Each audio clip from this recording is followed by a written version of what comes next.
നമ്മൾ ചെറിയൊരു പൂച്ചക്കുട്ടിനെ കൊണ്ടുവന്നിട്ടുണ്ട് കേട്ടോ. ഇതാക്കണ ആള് ഇതാക്കണ് ഇവിടെ ഇരിക്കണ്.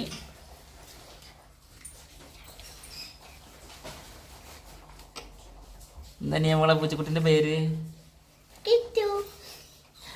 പെണ്ണു പൂച്ചക്ക് ആരെങ്കിലും കിട്ടുമെന്ന് പേര് കേട്ടോ. അനുനോന് പറയും എന്താ പേര്?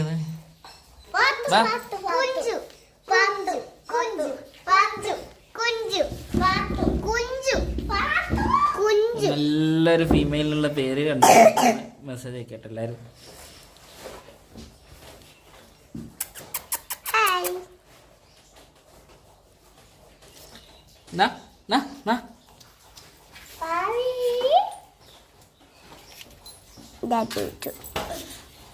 ഇതാണ് പൂച്ചക്കുട്ടി.